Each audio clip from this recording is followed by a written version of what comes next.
Yeah, and that's pretty much what happens. And then of course, when you actually do it, not only does she wish you luck, but as I said before, she ends up, sacrificing herself with tragic consequences to save you. So, you know, kind of really sucks. What would have, you know, for her? And I wonder what would happen if she had, for, you know, God damn, I lost the words again. In like, an alternate universe kind of thing where you all actually survive the summoning of a Vul. So what would she done? I honestly I think she would kind of be slightly pissed at herself, seeing the tragic consequences that would have resulted. I think she would have regretted it had she actually fully succeeded in doing it and survived. Though of course it could be questioned whether she would have fully succeeded because of Erana and whatnot. So it's a little bit done bitching about Katrina for a little bit now that I've mentioned Erana. So hopefully I got my thoughts out pretty well there. It should go with mentioning. I could get into a lot more detail, but I'm not for you guys, the sake of you guys' sanity there. Katrina is one of my favorite fictional characters ever. Simply because she's very interesting and three-dimensional. I don't have like a top 10 list and, she's number 4 or anything like that, but if I did have a list, she'd be definitely on it. But speaking of Erana, who has appeared sort of in more games, well, I was very happy for the most part with Katrina's character and her development, which is part of the reason I like Quest for Glory 4 so much from a character standpoint. Not so much the technical glitches, but Erana disappointed me a lot. I think she had potential, but the way she turned out in retrospect, I feel like she would have been better if she had been kept as downplayed the way she was. Because from the first 3 games, what if you get the impression you get of her is, she's this, benevolent wizard who goes around, protecting people from harm and, creating, spots, of sanctuary, so to speak, for, the townspeople and, just generic good people like us. And then, she moves on and does the same to somewhere else. So I get a very guardian angel-esque kind of vibe from her.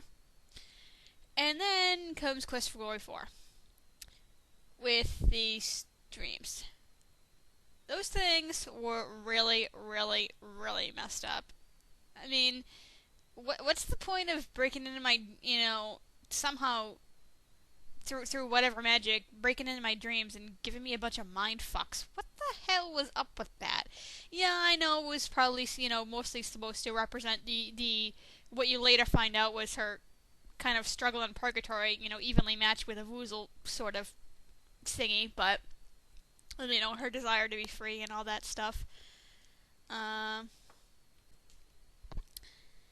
then we get to the dream sequence with the whole romantic hand-holding lovey-dovey thingy. That's how I'm going to describe it, so deal with it. I never understood that. Where did this spontaneous romantic relationship between the hero and Erana come from? It just comes right the F out of nowhere, and it's like, okay, what the hell ever? And then when you actually, use her staff to free her from her, entrapment in the Dark One's cave, she pretty much just goes through the same thing. It's like, oh, we cannot hug or kiss or whatever like that, but I'll always love you. Again, where did that come from? She's never met the hero before. It's like, yeah, you shared a few, some dream sex together, but I'm sorry, Erana, dream sex does not a relationship make.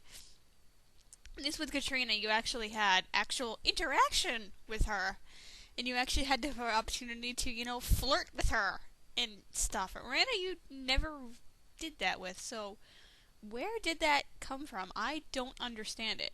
I can understand her being grateful and all that stuff, but this whole, romantic interest came right the hell out of nowhere. And I think it's way too rushed, and it's like, it changes my good vibe of her character. I mean, I still like her as a character. I mean, heck, I even made my Magic Quest alias Erana for, after her.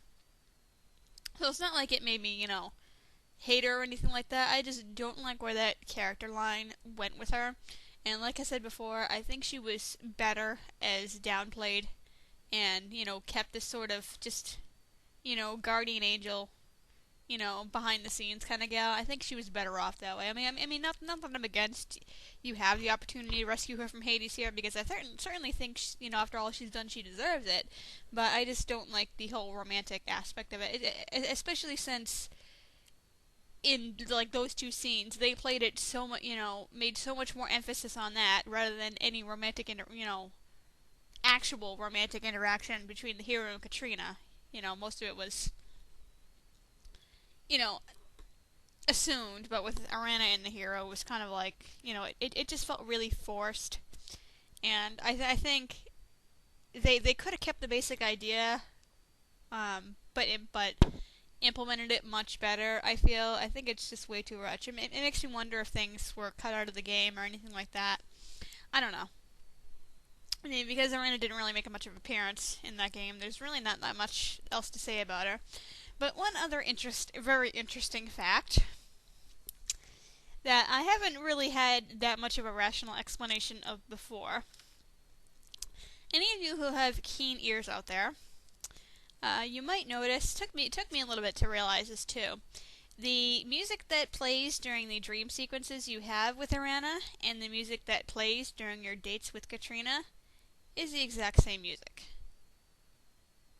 Yeah, that's what I said too.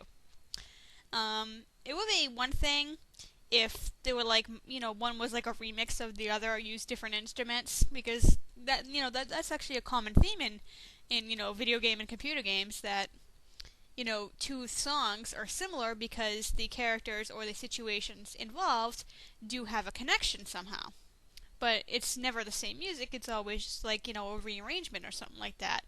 And I don't think it would be too much extra time to do that, remix one of them, so I don't think it's a result of, laziness on the game maker's part. Well, I think part of it could be, but it makes me wonder if there was a deeper reason for this. It's like, yeah, they're both, romantic interests for the hero and everything like that, but I don't think that's enough of a connection or reason to have the same music for both.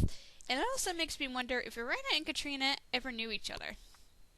I think it's somewhat likely that Katrina knew of Erana, because, she knew about the whole Dark One and whatnot and stuff like that. So I think it's good enough to know, Katrina knew of Erana, but I wonder if, especially since, being in the same land at all, they ever knew each other.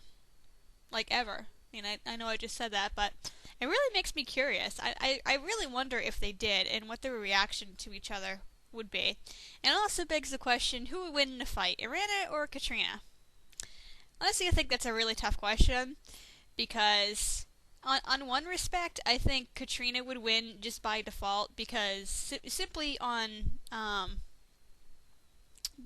because it's not Erana's way to fight. I mean, as Rakisha said earlier in this game, Erana was a paladin all but name, so she wouldn't fight for the sake of fighting. That's not her way. So in that aspect, I think Katrina would win. But on the other hand, if there was like a bitch fight between them, well, given all like the peace spells and stuff like that Erana has casted everywhere and kept evil out, would she be able to subdue Katrina simply by that? But then again, like I said before, Katrina's not really evil, so I don't know. I think they're kind of evenly matched somewhat, but in different ways, which I think is really interesting. And of course, the two major interests are both magicians for the hero. I think that's kind of thing. I mean, yeah, and I suppose, yeah, that is another connection they share, considering they're both very powerful, but choose to use their magic in different ways. So I guess that could be another reason for using the same music. Again, I don't think it's enough, but at least it's something else, I suppose. But anyway, that's about all I have to, without going into too much more gory detail and like letting this. Ow, I just smacked my headset. Going on for like an hour. Tell me what you think about what I've said about the characters, and what you personally think about them. I know like 10 years too late to initiate this discussion, because I know the games aren't new anymore, so it might not be fresh on your minds. But for those who are diehard fans, or, those who do have better memories, like I said, tell me what you think about what I've said. how do you first personally feel about the characters? Do you agree? Do you disagree? Do you have a different point of view? I'm really interested, in hearing some of these things. The only thing I do ask is to be polite and be constructive. I don't mind you criticizing my analysis, but be nice about it. Like I said in the start, this is very strongly opinionated, and just basically don't be a bitch. Um, I'm willing to respect differing opinions if you respect mine first, so keep that in mind. I'm not offended by people who disagree with me if they have a valid reasoning for disagreeing with me, and, vice versa. So yeah, I hope you enjoyed, and for those who want me to shut the hell up now, we'll continue this LP in part 27, where we actually, get to be involved with Katrina. Sorry, Erana. I'll show you off in another LP later. See you, folks!